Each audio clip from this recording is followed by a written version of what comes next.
I am at BGG.CON 2014 with Eric, who is the designer of Spirit Island. Hi, Eric. Hello. How are you doing? I am great. Excellent. Would you like to talk to us about your game, Spirit Island? I would love to, yes. Excellent. So Spirit Island is a cooperative game, medium heavy, for 1 to 4 players. It is a heavily thematic game where you're playing elemental spirits of the land on a remote island. Everything has been fine for centuries. There's some local islanders who live there. You get along with them until one decade. Other humans show up and start just overrunning the place, colonizing like mad, and you're trying to drive them off before they wreck the place. Excellent. And so, how does the game play out? So the game starts off It starts off with the invaders having already shown up. They've been here for about a decade. And you can see they have some cities and settlements, and explorers are already beginning to explore and blight the land. Turns are simultaneous. All the spirits will play at the same time, conferring among each other as they want, and will choose how to use their magical powers to try and drive off the invaders. The spirits work on a much longer time scale. Humans are very fast relative to them. So many of the spirit powers will be chosen and then take place after the invaders take their turn. So there's sometimes a trade-off in speed and surety versus conserving your strength and doing a lot of good. Excellent. And you have a number of different spirits in the game, all with different powers? Yes, they're all highly distinctive. They both all start with a different set of power cards, which are unique to them, and as well, each of them has special abilities which are unique to them on their spirit mat. There's a river spirit, an earth spirit, a spirit of shadow and flame, the lightning, and others. So they all play very differently. Excellent. So why don't you talk to us a bit more about the specifics of how the game plays? So what players do on their turn, and how the invaders further try to take over the land, and how you push them back. All right. Spirits affect the game board using these power cards, which I held up. They start the game very smaller and weaker. There's been no need for them to be particularly powerful. They do not covet power the way that many humans do, so they have been content to be local spirits of their place, a glade, a grove. So they begin only able to mostly play 1 power card a turn, and with a very limited energy income in which to do so. Over the course of the game, these restrictions will ease, and they will be able to play many more and do much more as they go, which will be needed because the invading threat will have grown. So all the spirits will grow on the board to some degree. I will, in a moment, point out things once we have a slightly better view of the game board, as far as what spirit presence looks like. But as you grow on the game board, you uncover more power and energy and the ability to play cards on your tracks. Everybody then chooses their power cards, and any which are fast happen before the invaders get to go. Then the invaders strike. I don't know, maybe I can tilt this up a little so you can see. Well, the invaders do most of their actions. There is a main invader track which shows different terrains on the board.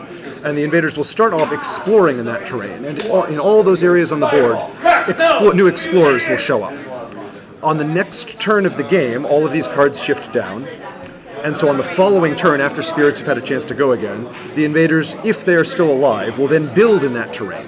And then again another turn passes, and then the invaders will ravage, in which they farm the land, clear cut, burn things down, attack the locals, and generally inflict the harm, which is the reason why you're so displeased with their presence. So there is a predictable logic to their expansion, which lets you try and interfere with their plans, but at the same time, you do not work very quickly, so sometimes you need to think 1 or 2 steps ahead and work together in order to combine forces to take out a real problem area. And so it's a cooperative game. Yep. So how do players win the game or lose the game? You win the game. To start off with, the invaders are very bold. They're unafraid of you, and you have to wipe out all the buildings on the board to send them running. However, one of the things you do is frighten them, sometimes by destroying them, which is scary, but also many of the spirit powers are quite frightening. For example, over here, one of the shadow spirits has, shadows come alive. In addition to hurting them, this also is intrinsically frightening. As you earn fear, it does good things for you. Thank you. And will uncover additional victory conditions. You probably can't see from this angle, but we'll maybe get a close shot later. And make it easier and easier until maybe you just need to destroy all the cities, and if you eventually do enough fear, you can frighten them off no matter how badly they have overrun the island. They decide, that's it, we're done, we're just going to leave, this place is haunted. You can lose either by being overrun by blight, which I mentioned. When they ravage the land, they may bring blight, which destroys your presence, and if enough of it comes on the board, you just flatly lose. Or if any single spirit is destroyed, then the game is over and the spirits have lost. Excellent. And so what kind of gamer do you think this would appeal to? It's a reasonably heavy game. For a co-op, yes, it is one of the heavier co-ops out there. It greatly appeals to people who like a lot of meat and interesting decisions. The opening phase of each turn, where the spirits plan together sort of how they're going to attack the threat, it will appeal to gamers who like to sort of jointly strategize or conspire with their fellow gamers. It does very good. There are trade-offs to be made, so it will appeal to gamers who like that sort of tension in their games, which you find in a lot of the sort of more finely balanced Euros for, this is good in this way, this is good in this other way, but has this other disadvantage, which should I do? Who like making those tough choices. Excellent. And your game is being published through Greater Than Games. Yeah, it is signed with Greater Than Games. Yep. There's no firm Kickstarter date yet. Hopefully early 2015, but I can't give an actual date until the Kickstarter actually goes live. That's sort of the way of things. The other thing also, just to jump back previously, I have found also that a number of gamers who are slightly more casual also enjoy it a great deal because of the thematic aspect of it. You really can get into feeling like you are a spirit, like you have all these awesome things you can do. Yeah. So. Excellent. Well, thank you very much. We'll do a couple of shots down at the game board so Eric can move some pieces around and show how things move. All right, sounds great. Excellent. So obviously these are all prototype components. The final art is still in the middle of being done. So we will start over here with the game board. This is a board of the island with one board per player. This is set up for 3 players. There are explorers, which are small invaders. There's settlements, which are sort of the medium size, and cities, which are large. These are the Dahan, the islanders who've lived here for a long time and who you get along with fairly well. And this is blight, bad stuff which will kill you. This is spirit presence, which is where the river spirit starts out, and these are the other spirits. The oceans are not in play unless the ocean spirit is in the game, and all the action takes place on the main body of the island. This is a spirit mat. These are the power cards we talked about, which show what different things you can do. When spirits play power cards, they then are put into a personal discard pile, and you have to spend some of your growth energies in order to refresh them and bring them back to your hand.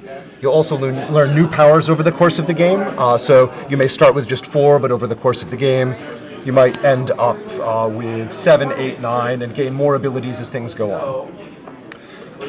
Over here you can see how much energy you get each turn, how many card plays you have, and what your growth options are each turn. You get to choose one of these 3 boxes to add presence, or gain power cards, or reclaim your cards. This is an innate power. You'll see these are little elements along the side of power cards, and they let you have sort of innate abilities that don't cost energy or card plays. They reward you for having powers which mesh well with your spirit's nature. So water powers work well for river because they let river use these special bonus abilities. This is the Invader board, where Invader things happen. There's an event deck, which is not used in the first game, but once you know the game, it adds a nice little bit of uncertainty and difference from game to game.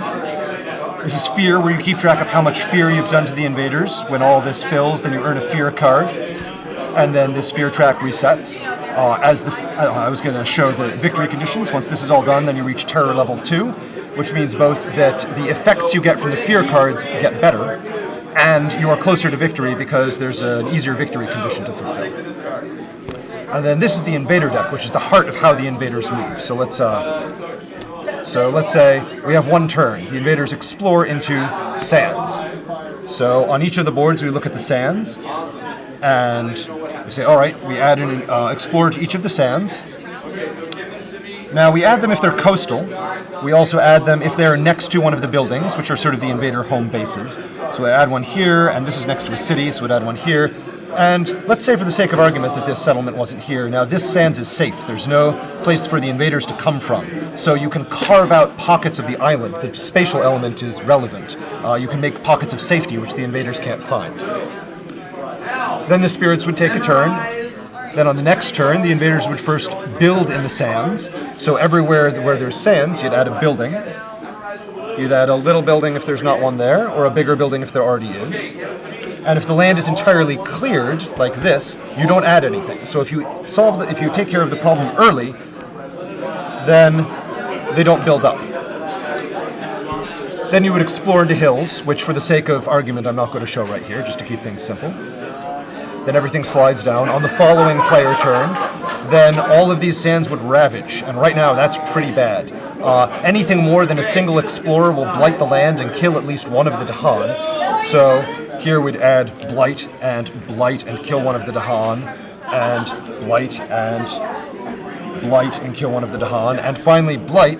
And since this land was already blighted, we'd also have to add a blight to an adjacent land. Let's say we did it here. Oh, we added blight to a land with a spirit presence. It destroys the spirit presence, and that's out of the game forever. That's a lot of blight. That's probably a third of the way to losing, but of course I just took 3 invader turns without giving the spirits a chance to do anything. So that's, they're sort of falling down on the job here. But that's the progression, and cards keep sliding down, so you have to deal with multiple threats incoming at once.